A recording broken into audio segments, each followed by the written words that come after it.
So we'll go ahead and get started. I'm Blayne Alexander. I am a correspondent for NBC News and MSNBC and NBC News Now. And I'm based here in Atlanta and report on all the things here in Georgia, across the South, and sometimes around the country. So I wanted to welcome all of you guys here to this panel today. I hope that already NBCU Academy, the Next Level Summit, has been beneficial for you. And I think that today is really, really going to be great, especially for those of you all who are either on air and looking to level up, or who are aspiring on-air journalists. I hope that we can leave you with something today. So this is the Know Your Audience panel. And basically, we wanted to give you guys some real tangible tools for on-air journalists. One, talking about why it's so important for on-air journalists to be able to connect with your audience, build trust, develop a following, all of these that are very important when you're actually delivering the news of the day. So one quick housekeeping note before we get started. I want all of you all to know that I've got plenty of questions. That's what I do for a living. I've got plenty of questions to ask our panelists, but I want to hear from you guys as well. We want to take audience questions as they come in. So we're not going to push them all to the end. Basically, if you guys have a question, pop something in the chat. And even feel free to turn on your camera, turn on your audio. And when I call on you and recognize you, you can ask your question yourself. So don't feel shy. This is a safe space. We want to make sure that everybody has a voice here.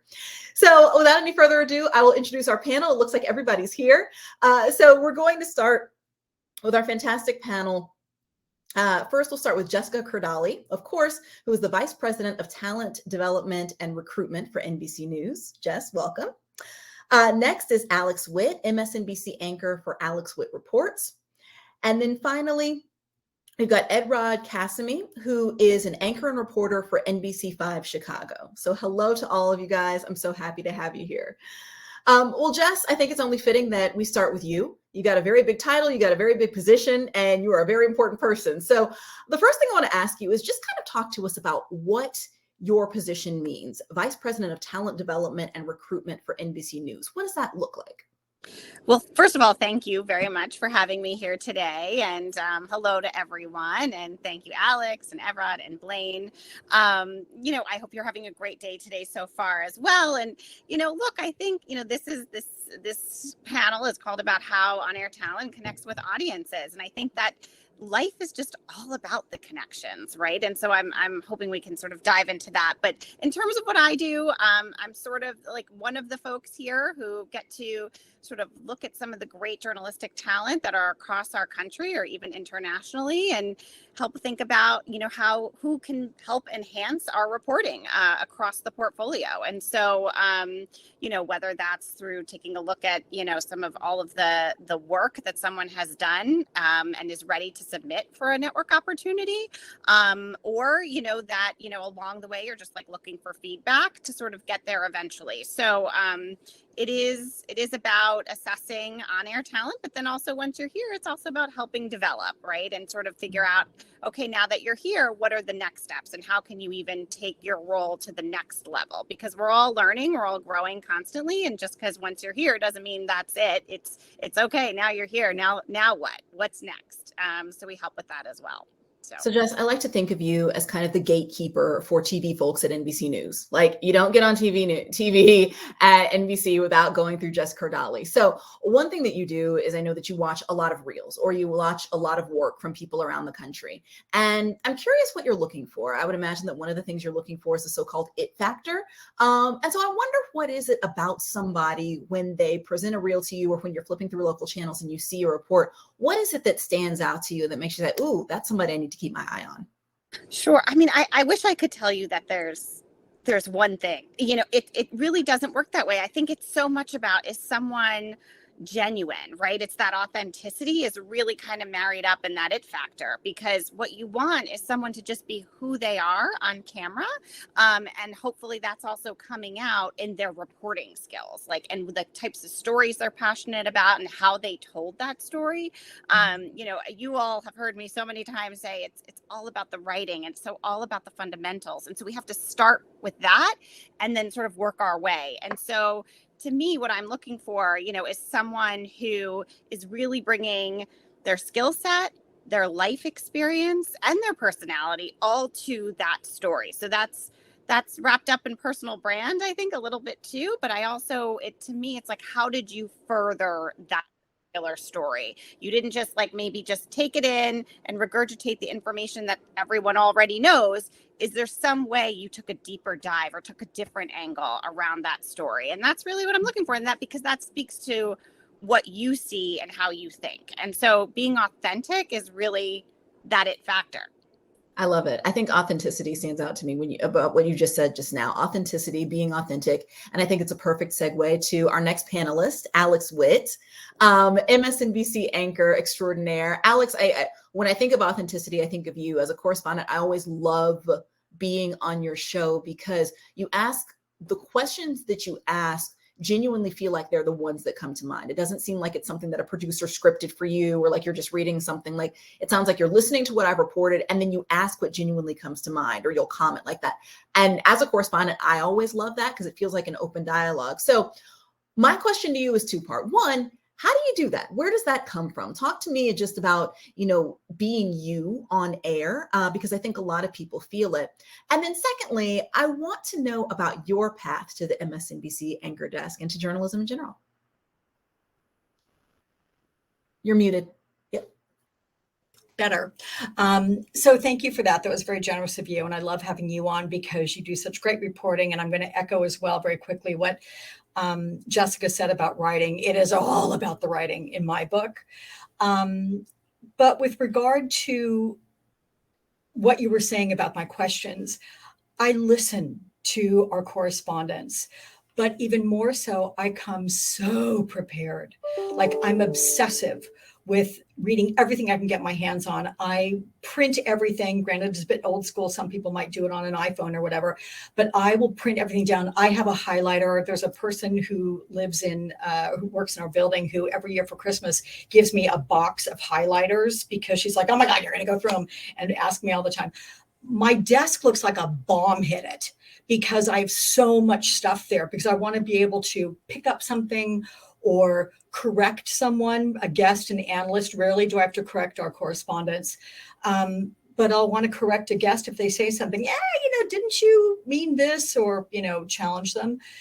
I think for me, it comes with being obsessively prepared for everything. So I feel confident about what I'm doing. And, I've been here almost 25 years. Jess hasn't kicked me off the air yet. So I just feel like what you see is what you get. And I think it comes with a level of, I have confidence that I know what I'm talking about. And I cannot stress that enough, as really feeling so prepared, and then hopefully not speaking over the minds and heads of viewers, and just talking straight. I know it's an intimate setting in camera work. It doesn't feel like it sometimes. If you focus on, oh my God, there are thousands of people out there. No. When I'm talking to one person. Typically it's my parents, kind of thing, and I just want to explain to them what's going on. And you develop an intimate relationship with somebody on the other end of the lens, and that's how you communicate with them. So Alex, what's so interesting to me about you is that, most of us who are on TV always kind of wanted to do it. It's like, oh, I want to be a reporter. I want to be on air. Maybe you deviate a little bit along the way. You didn't actually start off on air in your career. So talk to me a little bit about your path to ultimately becoming an anchor at MS. So I love the way I got to it. I was behind the scenes, perfectly happy to do so the years following USC in Southern California. It's where I'm from, Los Angeles. I worked at KCBS, KNBC, KABC, always working my way up. Finally got to work at the Today Show and field produce segments. And I love that. And it was super cool being in the LA Bureau. We called it the Burbank Bureau back then, before they moved to their fabulous new digs. And there were days when I wasn't going out in the field and I'd be wearing sweats to work. It was awesome. And nobody knew any differently. It was like chill, California girl. But I loved the writing. So that's, again, what it all boils down to. And ultimately was producing a 5-part series back here in New York, and an executive suggested I should try on air. And I was like, nah, and just offered reasons for it. And I wasn't sure I could do it, but they said, you're writing. I mean, you're such a writer and you're doing it. And you just have to learn how to present yourself on camera and use your voice and all that. So I went to a smaller market, the Monterey, Salinas, Santa Cruz market, for a couple of years, made a ton of mistakes, but fine-tuned and took off from there. I love it. I absolutely love it. Alex, thank you so much. We're going to come back to you. Evrod, I want to bring you into the conversation. Thank you for joining us all the way from Chicago. So I want to ask you, Evrod, so you are an anchor and you're a reporter. So you do kind of a fun hybrid of what I always like to say. I loved reporting during the week and then being on the anchor desk during the weekend, because it's like you're the expert on everything that happened because you were in the field covering it. And then you jump in and you look you just know what you're talking about because you were literally in the story. That was always so fun. So talk to me about the hybrid between the two. And I would imagine that gives you a special place to let that authenticity come out. And then on the back end, I want to ask you about your path into journalism. Yeah, so it really is the absolute best of both worlds. I am an anchor and reporter, and I would not trade that for anything because I'm naturally a nosy person. So when I see that there's breaking news happening, I'm like, ooh, especially on the weekend where I'm doing the show. I'm like, ooh, is it possible to run out there, go cover that story, and then run back and anchor the show? It doesn't work that way. But during the week, I'm able to run out, go cover stories, be right there in the front lines of everything and see stuff that's happening. And then we continue to cover that, as you mentioned, through the weekend. So yeah, it's really beneficial to have actually been there. Of course, Israel-Hamas wars, the biggest news story that we're covering right now. And I was able to be there for a candlelight vigil for a young Muslim boy who sadly was murdered here in our area, in our viewing area. And to actually be there in person and to see the 1,400 people that showed up for this vigil, and then to be able to talk about it at the desk a couple of days later, it really helps make things that much more real and in your face and personal. So absolutely. Absolutely. Evrod, tell us about your journey. I think that a lot of students, early career, everybody who's here wants to know, one, how did you get into journalism? How'd you get to Chicago? Just tell me your journey real quick. My goodness. Chicago has always been my dream. I started as an intern for NBC5 in Chicago and am, by the grace of God, so thankful to be able to be back here as an anchor and reporter. But yeah, when I was in college, I went to college here in Chicago, grew up in the Chicagoland area, and I have worked all over. Let's just give you the rundown real quick. I've worked in Colorado twice, Madison, Wisconsin, Orlando, Florida, Richmond, Virginia, and then most recently spent almost 10 years in Detroit, Michigan at the NBC affiliate there as the morning anchor and noon anchor. And here we are getting into journalism. Like I mentioned, I was always a nosy person as a child, but I always loved writing. My mom will even tell you, and we still have them to this day, but I like to think that I was a self-published author at an age where I didn't even know what those words were, but I would literally write out stories. I'd type them up on the computer, I'd print them out, and then I would take like moving boxes and cut the moving boxes into the shape of a book and make the spine and staple it all together and draw the artwork and everything. And then my 4th grade and 5th grade school photos I would take, and I would use that on the inside cover and write about the author. And my mom still has those books saved to this day as like my early entry into writing. So combined being just nosy and wanting to know everything that's going on and loving to write about it, my mom suggested when I was in high school, why don't you be a news reporter? And I was like, yeah, because they're always the first on the scene and everything, and they get to know what's going on. And here we are 17, 18 years of doing this later. I love it. I absolutely love it. Great journey. Well, as I'm not surprised, we already have some questions that are rolling in on the chat. So I'm just going to start going through some of these. And these are some good ones. So Carol Jean Whittington is asking, what have you found helps you grow your audience and best connect in live conversation? Alex, I'll let you take that one. Okay. Hi, thanks for the question. It's a good one. Again, for me, being super prepared and listening. And you have to remember, it is a conversation, with when you have a guest, which is typically what we do so much of here at MSNBC. But it's also, Blayne is not my guest when she's on my show. She's my colleague, and I'm listening to what she's doing out there. And I want to ask her a question to further the story. And to Jess's point earlier, you don't just want to hear the same old thing again and again. And so allow yourself to think, what do I think is interesting, and what might my viewers think is interesting? And hopefully it's the same thing. and just ask the questions as succinctly as possible. I'm not one who believes the story's about me at all. I want to get the story from Blayne when she's out in the field, and I want to extract the best information from my experts. So I try to keep it as succinct as possible, unlike this answer. And there you have it. That's kind of the way I go about things.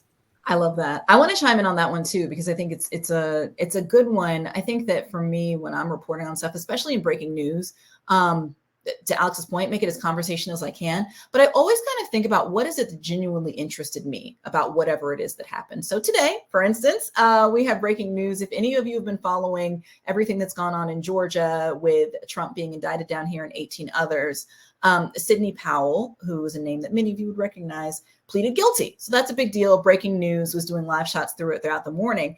And, I could rattle through a set of facts and things like that. And there are a lot of facts, but there were a couple of things that stood out to me. One, the timing of it. Jury selection was supposed to start tomorrow. And two, that as part of the plea deal, she has to testify truthfully against in any future proceeding, which means she'll likely have to testify against Trump at some point or give any insight there. So rather than kind of starting and saying, well, and then just kind of going through this robotic thing, I genuinely said, here's what stood out to me. She has to testify truthfully at any proceeding coming up. So that means that all of the other co-defendants could possibly have her, on the witness list, and jury selection was supposed to start 24 hours from now. So painting a picture and really kind of giving that, like, here's what stood out to me. This was surprising. We were surprised. Those of us who were covering it were very surprised by this. Letting the audience in on all of that, I think, is also a way to build authenticity. Evrod, Jess, do you guys want to comment on that at all? Yeah, I do want to jump in on that. And Blayne, and I've seen you do it, and I literally have watched you, and I'm thinking something, and here Blayne is mentioning exactly what it is that we're thinking. I think that's very, very important. You have to wonder what your audience is going to want to know. Mm-hmm. And there's always a way to ask those questions, or there's always a way to bring those things up, or to at least touch on them. And I think that helps build your credibility and authenticity, because they're watching you because they want to know you're covering it, and they want to be able to get all of their information from you. And that helps. Absolutely. Jess, did you want to chime in? I'll just say one quick thing, because I think there's something that, Blayne and Evrod and Alex Witt all touched upon. And I think the common thread is that you've all been out in the community, and like Evrod, you just told the story of the vigil you were just at, and you connected with the community before coming back into the anchor, and then you listed also all of the markets you've been in, and you've gotten to know sort of what that audience and what that community feels, thinks, understands, their issues, all of that. And all of you have had this time to like sort of be entrenched in America and in different parts of America. And I think if someday you want to be at a network, I think that is so critical to the life experience you bring when you understand communities, because you've covered them, because you've lived in them, and because you have a deeper sense of what matters to the audience when you've connected with them in that way. So I'll just leave it at that. Can I add to what Jessica's saying there? Sorry. This is the 7th market that I have worked in.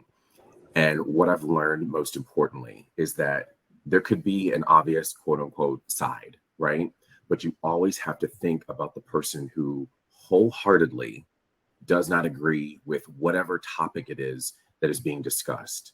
So you do have to make sure that you're asking questions and touching on different things to encompass a lot of what different people are thinking, because people have all different opinions and mindsets and beliefs and all that kind of stuff. And when you do touch on different things that brings that whole story together, you do build credibility and authenticity with that audience, because you did address the point that they have been thinking in their mind.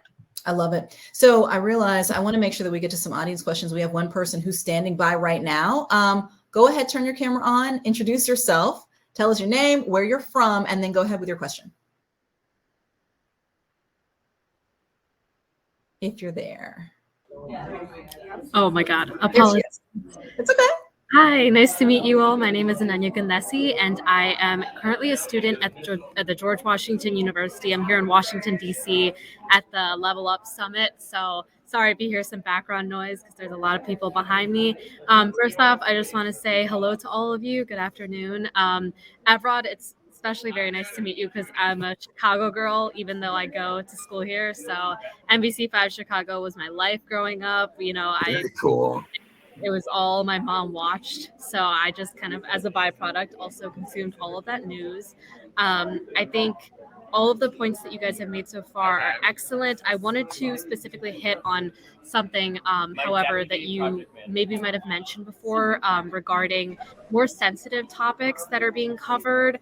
I know this was lightly skimmed, but I wanted to go back to that, especially when we're talking about divisive topics such as Trump's trial. If we're talking about other stuff like this is a while ago, but like Roe v. Wade, that being overturned. When it comes to such divisive topics like that, how are you still able to, how can you strike a balance between sensitivity and covering that, but also at the same time being able to connect with all audiences despite political views getting in the way? Thank you very much. I love it. Let's see, who wants to take that? Alex, I'll give that to you.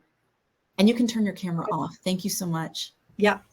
So it's tough, but I think for me, and I believe I'm speaking for Evrod as well, we are fortunate in that we are not point of view anchors. When it comes to really, really sensitive topics, not that a point of view anchor doesn't offer sensitivity, but they may be skewing in one direction because they know their audience being that. I'm old school. And I'm very much not going to give you my opinions. So what I'm going to try to do is extract, from both sides, point out the facts as you can, the sensitivity, but again, knowing the story, knowing the background, you can put context in there. And I think it's super important to add that anytime you can. You're talking about Roe v. Wade and what's happening with Hamas and Israel. And, it's important to be very, very sensitive to all things. Sometimes you have to really make sure the verbiage that you're using is super appropriate. And we have wonderful standards departments here at NBC News where, we will look and read and get advice on words to use or ways to phrase things. And that's super important to go through as well. But I think being really prepared, context is important. And if you understand the context, then there's a really good chance you'll be able to deliver that in a sensitive topic like that. Absolutely. I'm going to go ahead. Quick, Evrod. I think this is where being an anchor and reporter really comes into play, because you're able to be out there and see the people that are directly affected by those sensitive topics and hear from people specifically on how it affects them outside of the camera, outside of the interview that you're doing. The most important conversations I've had have been when the cameras turn off, right? And this person is crying to you about XYZ and explaining their side of things. So then that goes into how you cover the topic, because we're dealing with people's lives. I mean, we're telling stories that impact people's lives. And so that helps you choose who you're going to interview that's going to be representing said side for said topic. That helps you decide what sound bites you're going to be choosing when you're putting that package together. That helps you decide who you're bringing on the show, their level of credibility, their level of sensitivity, in addition to what you're already doing as an anchor, as a reporter, and how you cover the story. But I've learned so much by being out and actually talking to people, because people, when they see the camera and the microphone, they act a certain way, they straighten up, and some of them may not even break down on camera, but it's when the camera goes off or when you're done, then you actually get to really truly hear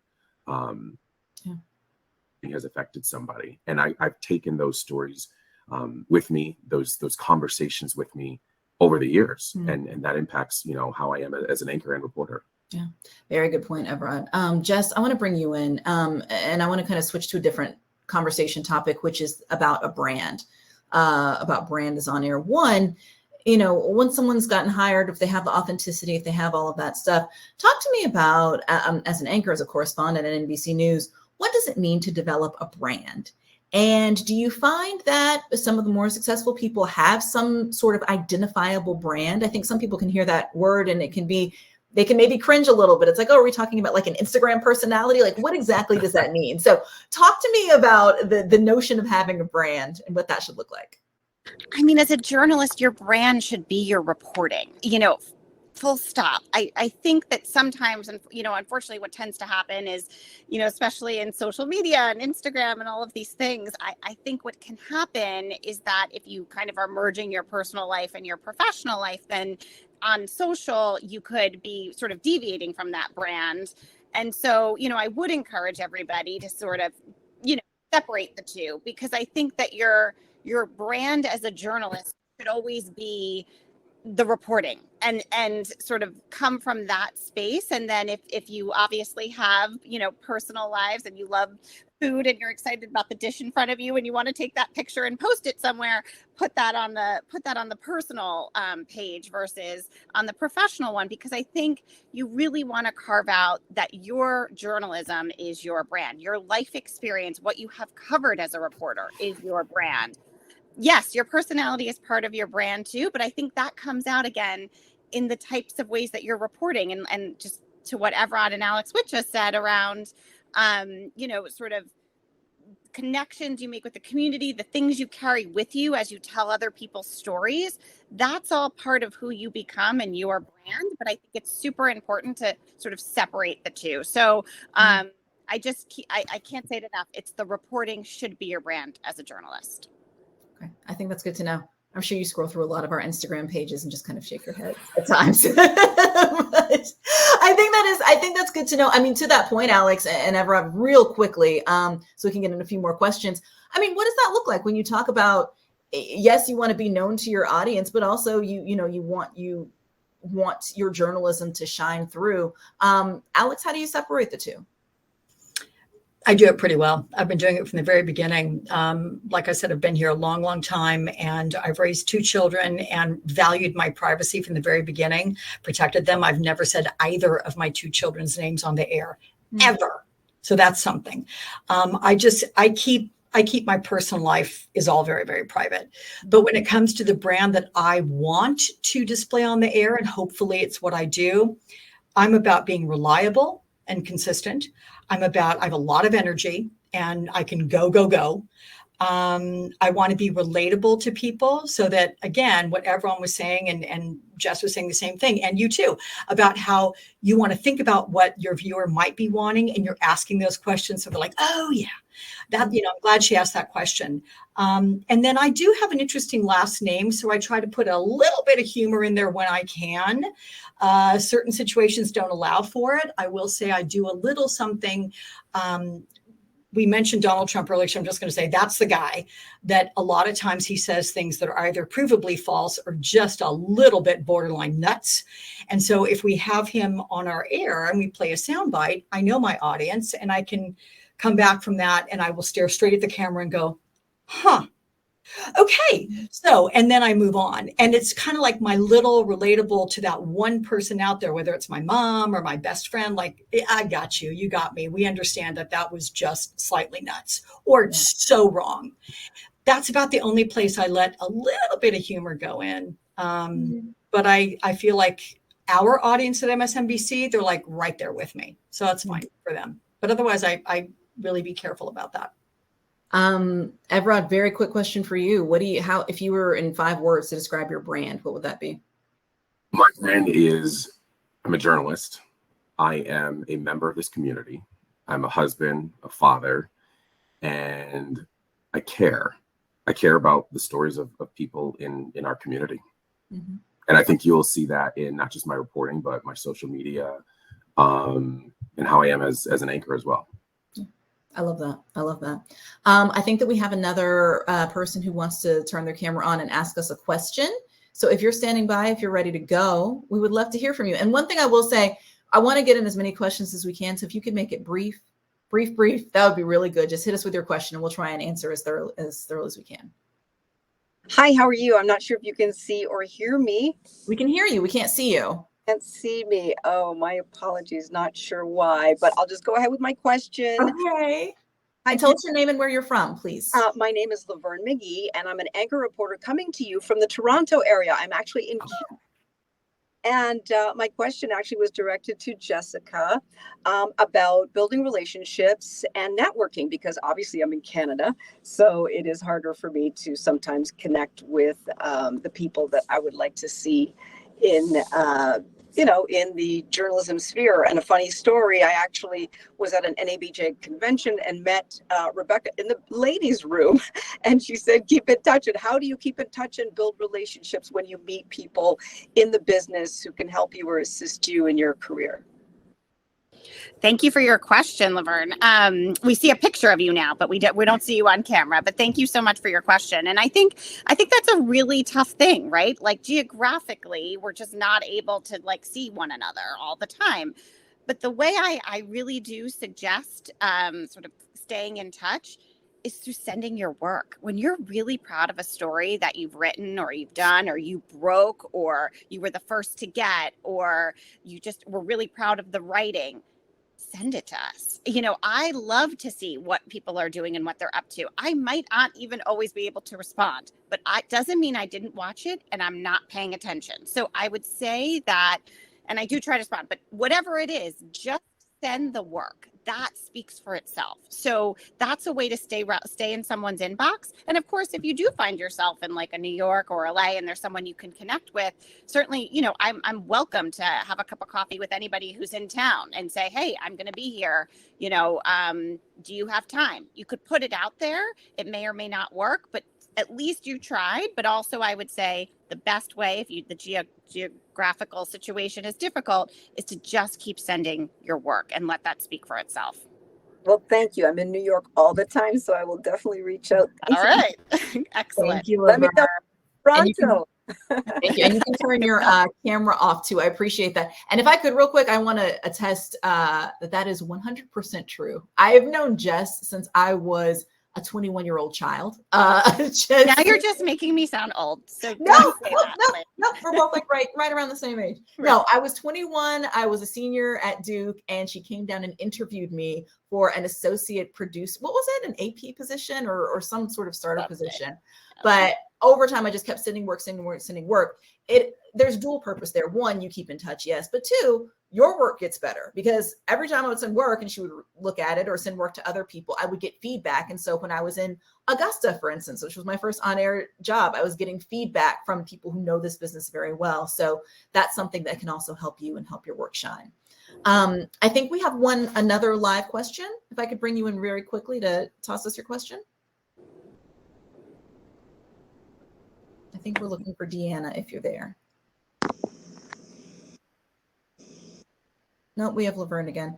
Well, while we're getting Deanna queued up, I am going to ask a couple more questions. Jess, I want to go back to you because I do think that you have so many keys to the city here. And then Evrod and Alex, I'll bring you in on this. But Deanna's here. Okay, go ahead, Deanna, with your question. Hi, how are you?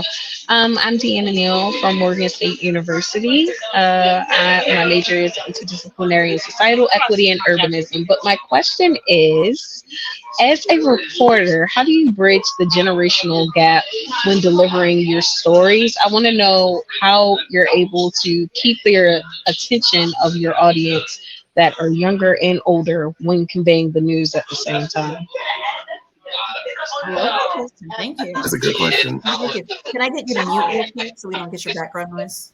Yes, sorry, I'm at the summit. It's okay, it's fine. Okay, I'll toss it to Alex and then Evrod. Go ahead. I was getting a little bit distracted because of the noise, but if it's about the generational divide and bridging that, I think it's important. For instance, when Evrod's out in the field and on the occasion that I get sent out in the field, which isn't as often as I would love because that is my roots. It's a matter of making sure you pick the people you want to interview and looking around and seeing younger, older, people of different genders, people of different cultural backgrounds. That you can see. It's super important to bring a very broad perspective. So from a reporting standpoint, when you're the person out in the field, you do it. For me as an anchor, pretty much exclusively, I make sure that people we book on our broadcast, we have diverse representation always. It's just not going to look monochromatic. And I'm going to delve into the expertise of those people, their life experiences, and have them bring it on. And so I think it's just important for booking with anchors. And as a reporter, you get out there and you make sure that you don't bring a one-sided perspective ever. Yeah. Evrod, you want to add anything to that? Yeah. And so when I do that, because Alex said it perfectly, I think the conversation that you have before you interview that person also helps. So I like to talk to somebody beforehand and find things that I can relate with them on, because we're all human beings. We all know people from all different age groups, whether we're in that age group or not. So you got to find something that you kind of connect with them on and make them comfortable on top of that too. But yeah, having a mix of demographics, a mix of age groups makes it easier. When I do public appearances and stuff like that, and I go and speak at different schools, you find things that these younger kids, so to speak, are interested in. And that's how you can kind of relate to them on that level, and then speak their language. Yeah. We have just a few more minutes, but I want to get in at least one more live question. We've got a little queue that's developed now. So I love all of you guys for wanting to jump in here. Whoever is next, please pop in and briefly ask your question.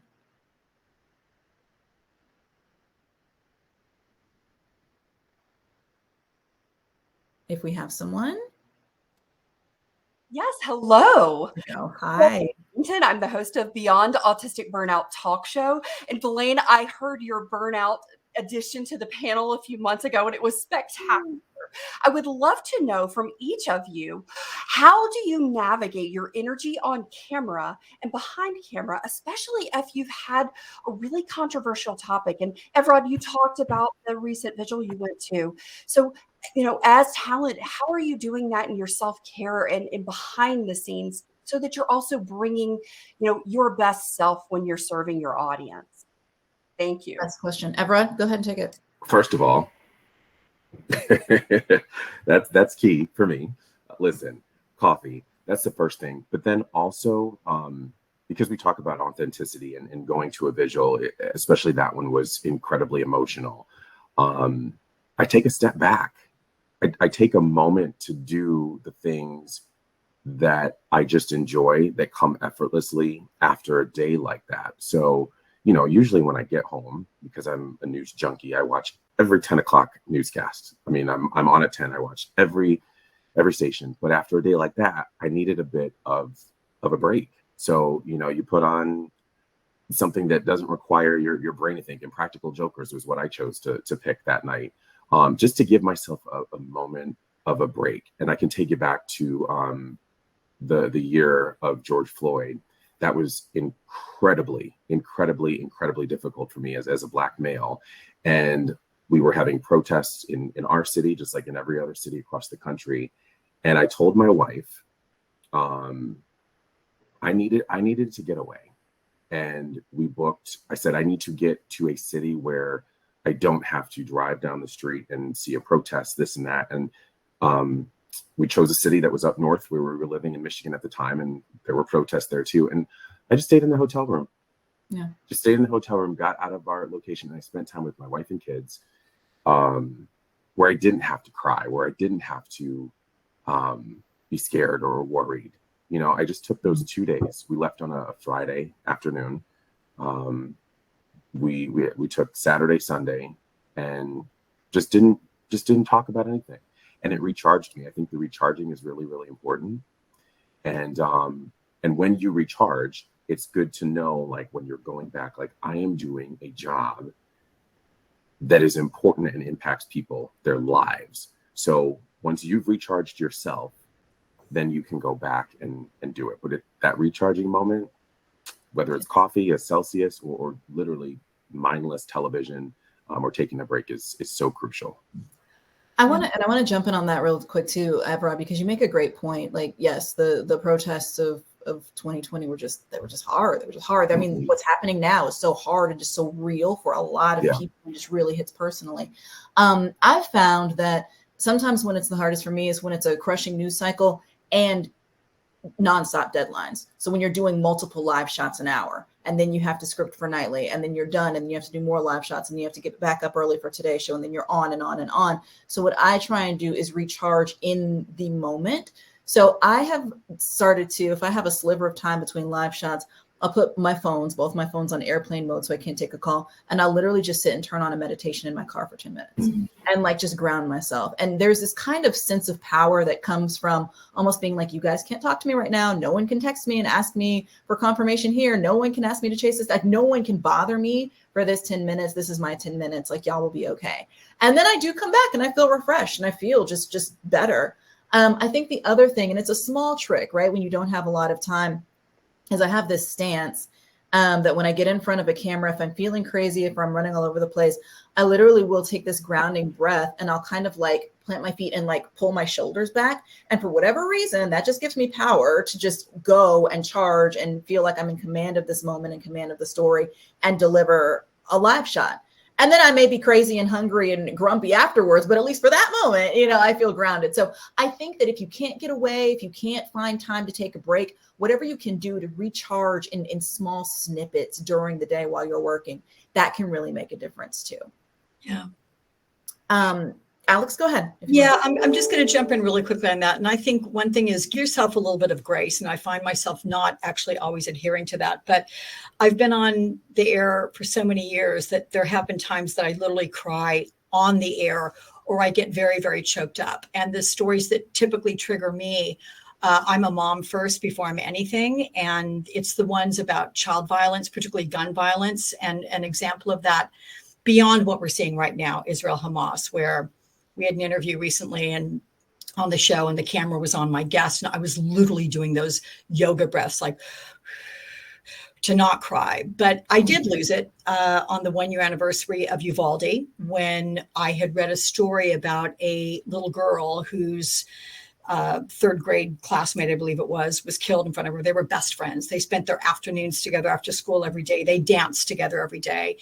And the Associated Press had put up a photo of this little girl and how she goes to her friend's grave, which is now decorated all year round with Christmas lights and stuffed animals. And she brings out a little kind of a boombox thing and she dances there. And I read the story. And on that anniversary day, I'm doing the story about that. And I got all choked up and it was like, oh God. And I beat myself up every time I do that. But in the commercial break, when I was clearly, overwhelmed and choked up and looking down and saying, we're going to take a commercial break, I'll be right back. I got 2 emails, one from somebody in our DC bureau, one from someone in our LA bureau. One said, we're with you, we're crying too. And the other one said, we love you and your humanity. Mm-hmm. And I was like, okay, I guess it's not the worst thing in the world that I cried on the air. I don't aim to do that, trust me. But there are stories that they get to you. And if you're human, you're human. And try to pull yourself together in that commercial break, take your breaths, drink your coffee. I'm right there with you, Evrod, and go forward from there. And don't beat yourself up, though I will at first and go, oh, that was unprofessional. But I think that gets back to the authenticity that we've talked about, Alex. I mean, we're not robots, right? And I think that, people seeing that, it's kind of like, okay, I trust this person because whatever comes out is authentic. Like she's telling me the truth. Guys, this has been a great panel. Jess, I want to toss it to you to just kind of give us the closing word, final words of wisdom to anybody out here who is thinking about just how they want to present themselves, build their brand on air, or just your closing words to everybody. Or I just want to leave everybody with there is no one formula or path that everyone has to take to get to wherever they want to be.